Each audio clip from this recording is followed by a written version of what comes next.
philosophy, squashes or competitive matches? During our era, it had to be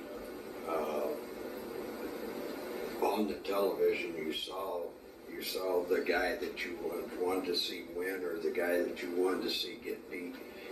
Never ever got beat there. He was as rough could be, or as good could be, and you tuck that into your arenas.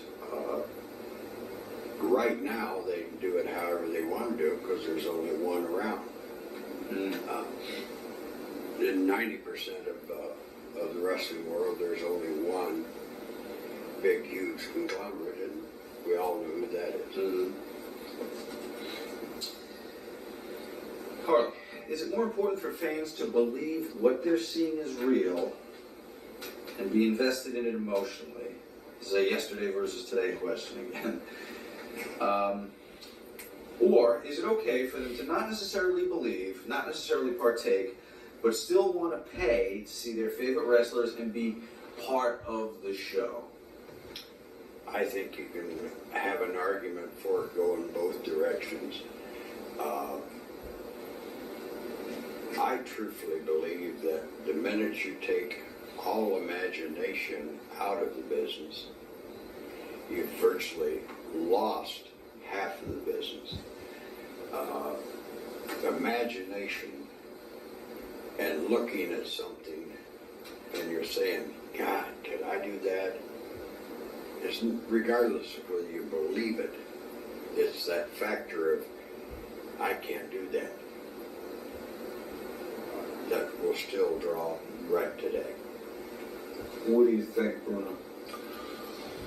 Well, from my own personal experience, and I'm sure Harley's had a lot, the different places wrestled, I know this, that I had runs in with Bill Watts years ago where they wanted to kill him, and eventually, because they attacked him and he fought somebody back there and escorted him out of the territory, but we had already mostly done our thing because people believed so much in it and they hated him so much for it. Spiros Arion, I had another situation like that. And then let's not forget Larry Zbyszko. Here's a guy, because I was his mentor and all this kind of stuff, that people so believed that they had the police not only to take him in the ring and back to the dressing room, but literally in the parking lot and until he pulled out, because people really wanted it to get to the guy. I think, and I think that that for me was so real that people, listen, to this day, to show you the mentality was, that I've had people to this day interview me and say to me, did you ever forgive Larry Zbyszko for what he did to you? I mean, they don't want to hear it otherwise. That's it. You know what I mean? Today, you could never get that. I saw a thing where I think Hogan was in a truck and The Rock was hurt in an ambulance, and he kept running this big, massive truck, crushing that end. You remember? Because somebody told me about it, they were going to replay it. They said, you got to watch it, but nobody got excited, the fans, nothing. Nobody thought anything of it. So, no, it was, I don't care what anybody says. I mean, not what anybody says, I'm talking about the general public here. Because I just think that it was much, much better the other way. Bruno, give me the greatest pro wrestling announcer of all time. Television announcer, not ring announcer. Pro wrestling announcer? Wow. Who called the action? Yeah. The right way. Well, in my era, that I was impressed with was a guy named Ray Morgan out of Washington, D.C. And the other one, I have to say, I thought was Bill Cardell. I don't know if you ever heard of either one of these two guys. But one was done out of Washington, and Bill was done out of Pittsburgh for Live TV, and then he started doing it out of Philadelphia until Junior took over, Vince McMahon Jr. When he took over, then Cardell's son. But I thought both of those two guys, Ray Morgan and Bill Cardell, were terrific. I thought they were very, very good. Harley, who were some of the greats? For me, Gordon Solie. Gordon Soley became probably the best known announcer up until Jim Ross. From where wrestling came on television nationwide up till he died, Gordon to me was the best announcer that there has been or ever will be. Yeah, you know what? I'm sorry about it, but yeah, I didn't even think about Gordon Soley. Absolutely, I agree with Harley. Gordon Soley was absolutely great. I was lucky. I did a couple shows with him. We did together, and yeah, I had heard so much about him, and everything I had heard was true, and then some. He was great, you know. Harley, what is the referee's role in a match? Stay out of the way. Referees are very, very important to wrestling. If you don't have one that has the ability to do just that, stay out of the way, and still maintain that authority level that he has control in the ring, if you lose that, you've lost the wrestling, and now you're just into a brawl, and very few people care to watch a brawl very long. To me, the referee is really and truly the guy in the middle, the guy that maintains that authority level, and without it, you don't have a wrestling match. I absolutely agree with that. Sometimes you have a referee that wants to be important enough to be more than what he should do. But if he does what Harley just said, that's a great referee. You have to know the right time to break up when something is going on. Basically, there's a rule book. You don't go 100% by the rule book, but you got to show that authority as a referee. Some guys are just very, very good at it. I don't know about today. Like I say, I don't watch it, but I remember guys that every time I went in the ring, I would hope that they'd be the referee. And that's my next question. Give me a couple of those guys. A couple of those guys? Yeah. I'd say that Dick Crow. I think he was terrific. We had in Pittsburgh, we have a guy named Bucky Palermo. I thought was great. Dick Worley. I thought Dick did a real good refereeing job. I wish I could remember all their names, but I've been out of there 25 years. But there were quite a few that I was really impressed with. There were some that I was not. But Harley, some of the names that come to mind. If you got a list of them, read it off, and I'll tell you whether they're good or bad. I can't remember. There was several great referees in that television era when it first came on. That's that third person that makes that match. But as far as remembering names, Okay, fair enough. Antonio Inoki and Muhammad Ali had a very famous boxer versus wrestler match back when you both acted professional wrestlers. More recently, we saw the Big Show and Floyd Mayweather at this past WrestleMania. Harley, what are your feelings on boxer versus wrestling matches in general? you don't really want to know. You couldn't air it, if I could say it. I can air it. Well, I don't think we need to get into that. I didn't like either one of those things. And I don't think either one of those things had anything whatsoever to do with the wrestling business. If there's ever another one, I'll voice the same opinion again. It has nothing to do with the world of wrestling. It didn't have then and it doesn't have now. Why? Because it's a freak show? I don't even know if you can get it that high up to chart. It's just something that Doesn't work. doesn't work. These particular matches, I agree totally. I remember one time, if you remember the old timer, Toots Swan, who was actually partners with Vince McMahon, He told me in St. Louis he took on a fighter. I asked him actually because I had been told the story, and he took on a fighter, and it took him like 38 seconds, 35 seconds to whip him. And another guy, NWA former champion, that did the same thing was Ray Steele. I don't know if you ever heard about that. He took on a fighter, and the same thing, because they were legitimate, no rules. In other words, I told you with the Inoki thing, you know, Ali was supposed to fight this Norton. Ken Norton. And from my understanding was that they kind of tied Inoki a little bit because they didn't want to hurt the guy's arms or something, so he was trying to take him down, which looked ridiculous. But if you take a legitimate match, a legitimate wrestler, a legitimate fighter, I'll guarantee you it'll be a real short, quick contest.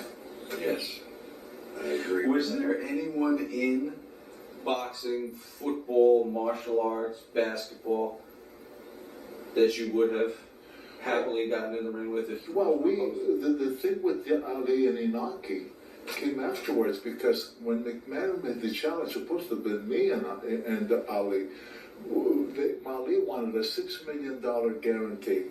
Vince McMahon approached different promoters around the country to all come into it with money, to raise this kind of money. And he got very, very little cooperation. Most of the promoters didn't want to, especially since they weren't going to be in other words, McMahon was going to be the guy who put this thing together, while these other people are all putting money. So they would do it. And the Japanese promoters, upon hearing all this kind of stuff, I don't know if it was television, maybe Arlie knows better than I do, because I never understood Japan. I made all those trips to Japan. I was never clear-minded on who did what over there. But from what I understand, the TVs that were powerful over there with the wrestling, they said, we'll pay the $6 million with our guy, meaning Inoki. And that's how it came about. I remember they had the boxing thing done in New York. We're invited, and that's where McMahon and Willie Gilsberg had me make the challenge to Ali right there. It felt a little funny because there were so many people there and everything, and for me to stand up and make that challenge, I felt, but I did. But that's how it started. Harley's, is anything you've ever been a part of? To prove a point, maybe. I'm just exactly like Bruno. A good boxer, a good wrestler's going to win every time. All you're doing is up here, and a good wrestler's going to have you on your back before you bell rings, you're on your back. It's hard to box when you're laying down there. Harley, do you think a woman wrestler could ever be the centerpiece of a wrestling promotion and have the company built around them? No.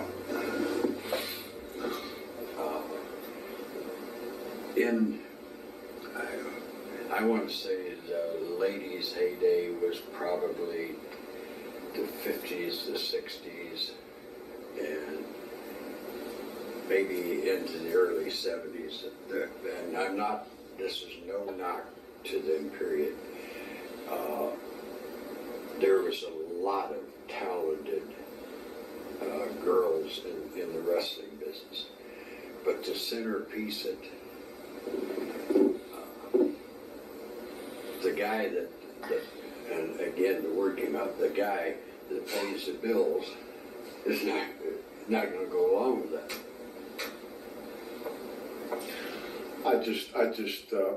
When I broke in the business, there were some very great looking ladies and good in the ring. I remember Nellie Stewart. I don't know if you remember her, a good-looking girl, and there was a whole bunch of them, and I thought they were terrific. But as far as being the main attraction on a regular basis, in my opinion, it would never work. Mm. They used to have girl wrestlers come in, just like the midget. They'd bring them in now and then, right. But you couldn't even bring them on too often, because if you brought them on too often, they didn't mean anything. Bruno, what is the worst thing to happen to pro wrestling that if you could prevent from ever happening, you would go back in time and change. Have Vince McMahon to have him out. Don't ever allow him ever to get in. That would have been the salvation. This is Because Junior. that was the ruination when he came in. Yeah, I'm talking about Junior. Yeah, because, listen, when he came into power, I got it, when he contacted me, because I had been retired now for, I forget, 3-4 years, somewhere around there I was retired. And when he contacted me, because his dad had passed on, and he said that to come back as a color commentator, and that, who better than me, been around so long with that. And I believed it, and I came and I saw drastic changes. Well, I saw Harley followed later on, and I think if he disagrees with me, that's fine. But what I saw, I thought it was ugly, because the steroid thing. Not that there had never any use of steroids. I remember in the late '60s, I heard. I didn't even know what the heck the darn things were.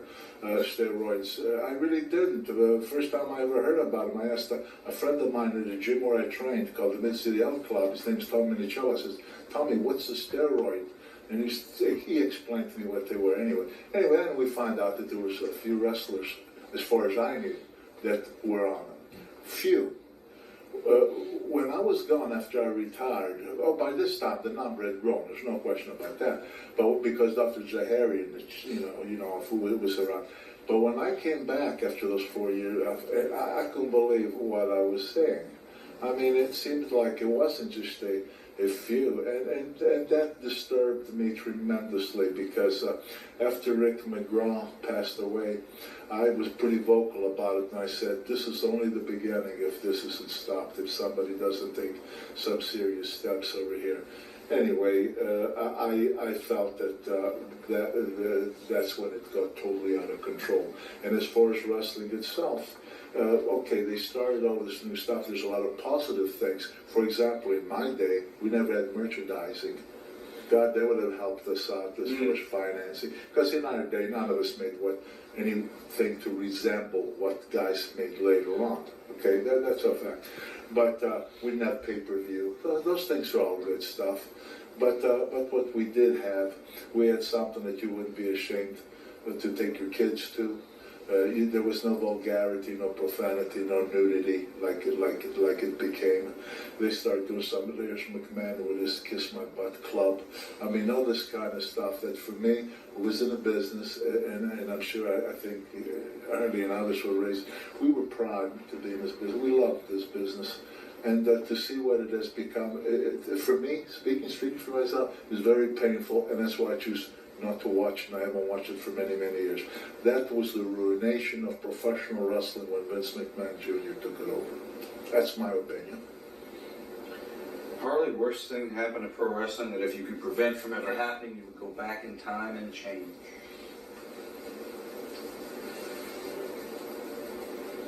I think he pretty well said it. Alrighty. Do wrestling newsletters and internet reporting expose the business or preserve wrestling history, Harley? I think about a 50-50 combination of both.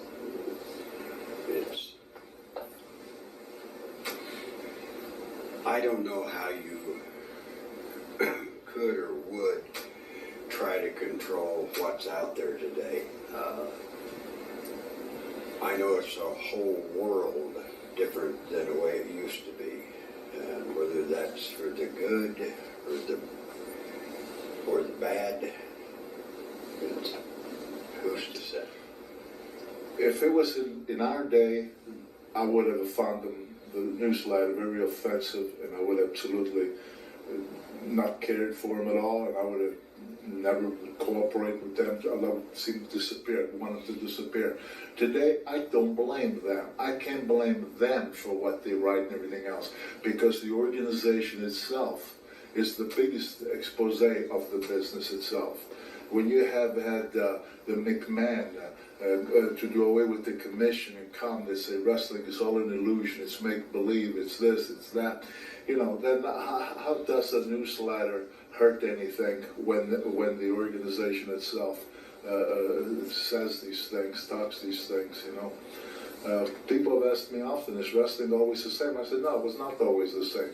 I said, don't judge my day of wrestling with what this guy has turned it into. There are two different worlds of wrestling, and there's no comparison between the two.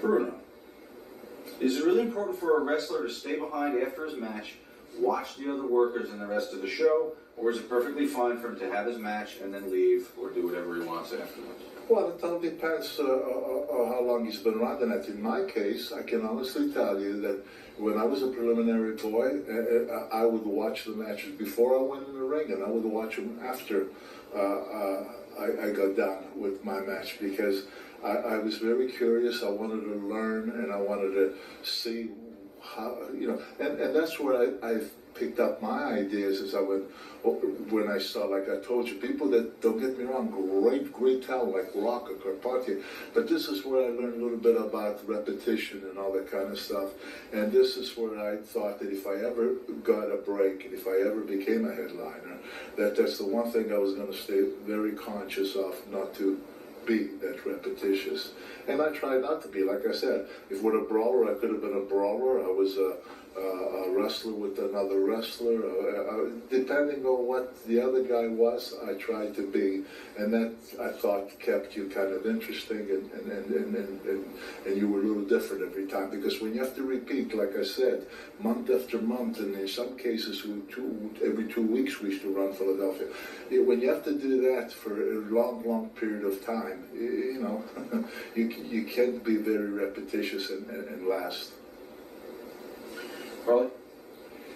Well, what he's saying is exactly true.